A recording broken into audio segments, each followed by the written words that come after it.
Hi friends.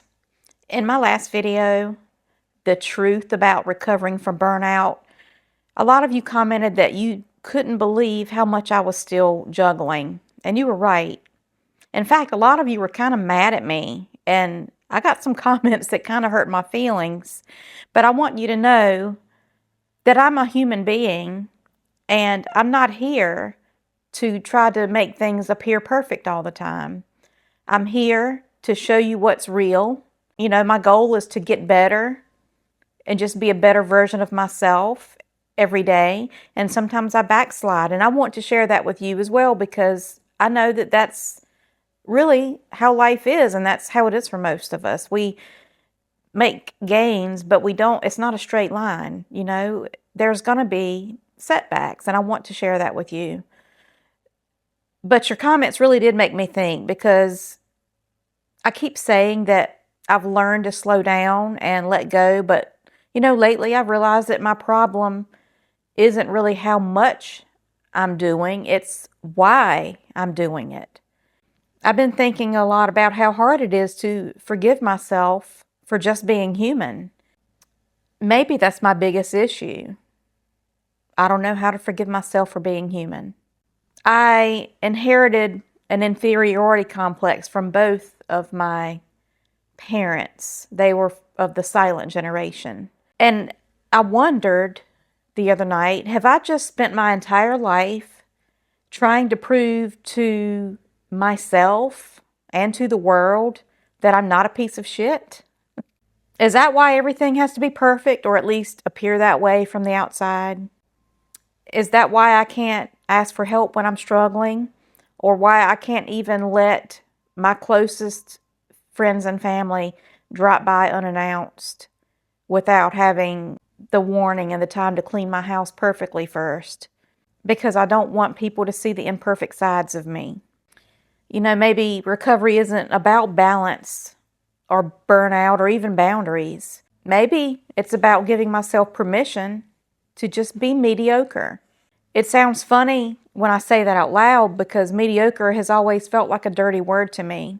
But if I'm okay with other people being mediocre and I let other people be mediocre and I accept them and love them anyway, why can't I give that gift to myself? Like maybe it doesn't matter if the wedding isn't perfect next week. Maybe it's enough that everybody shows up and the bride and groom bring their license and they get married and we all have a good time together.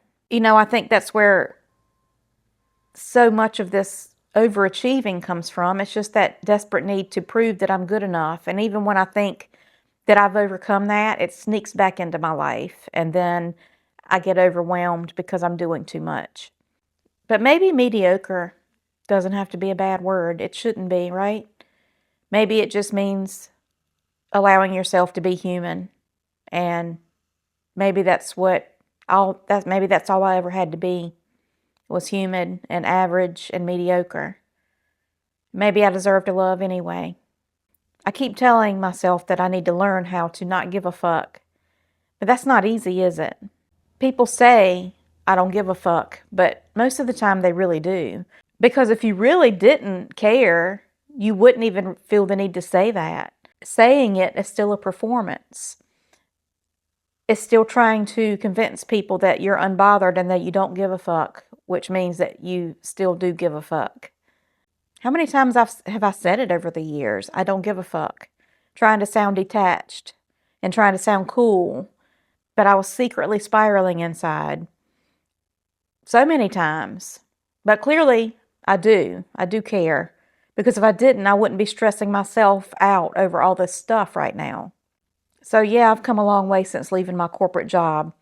I've given myself grace, and I've traveled, and I've created, and I've rested. I've learned to breathe again.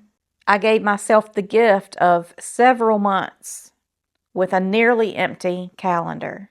But now, somehow, I've let my plate fill right back up.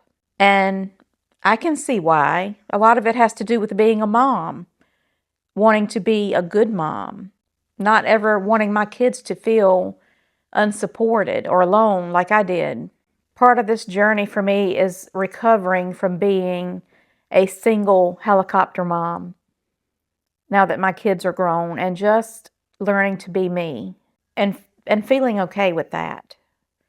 Because I compare myself to other moms all the time. And most of them have a partner to help share the weight, which is something that I never had. And I'm not saying that to be the victim, because most of that was my own doing. I think deep down, I never wanted my kids to feel like they were missing out on anything because they didn't have two supportive parents at home. And I never wanted them to feel invisible or discounted or dismissed, or like they were not as good as everyone else. So I overcompensated, and I never stopped.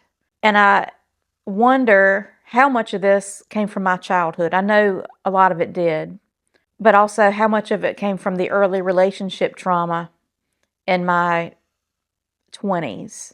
Maybe that's where the overachievement started, trying to earn love that should have been given freely.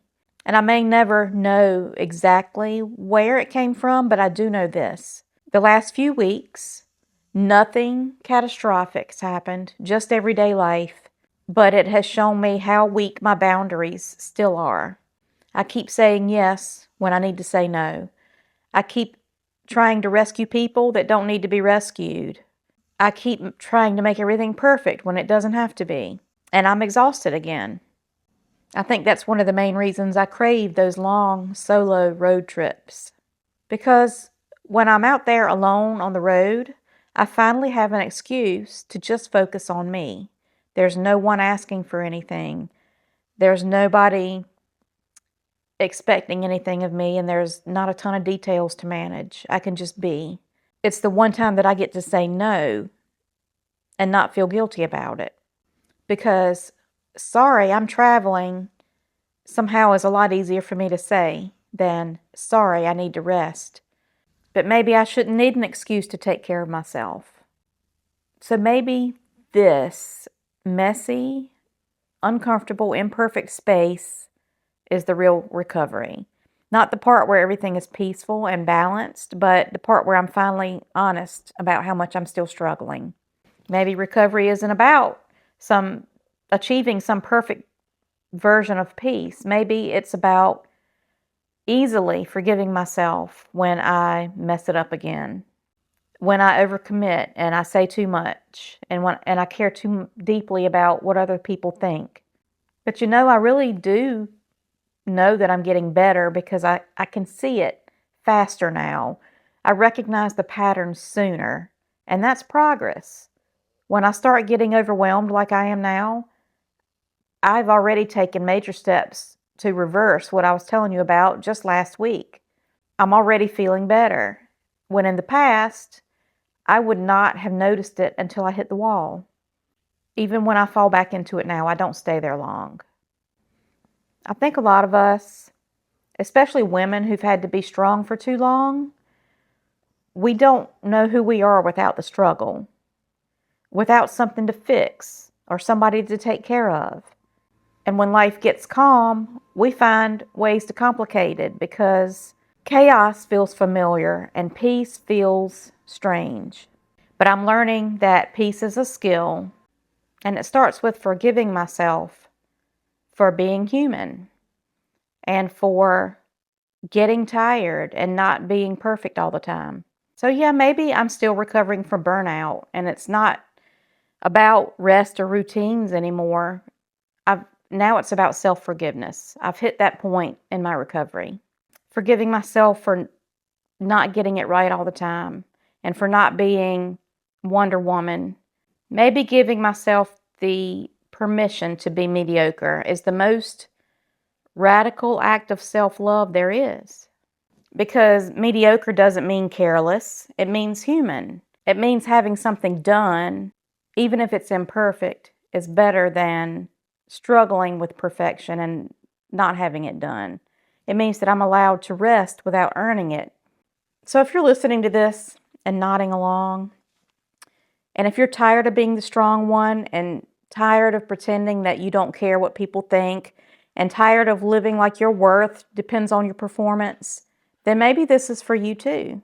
Maybe we can both learn to stop proving and stop apologizing for being human and stop performing strength and start practicing softness. Maybe we can learn to give ourselves permission to rest and be messy and to do things halfway and be mediocre and know that we're still worthy. That's what I'm learning from this little phase of doing too much and getting overwhelmed again. So if you made it this far, thanks for listening. If you've ever struggled to forgive yourself for not being perfect, then I'd love to hear your thoughts down in the comments. As always, friends, thank you so much for being here and watching the video to the end. I will see you in the next one.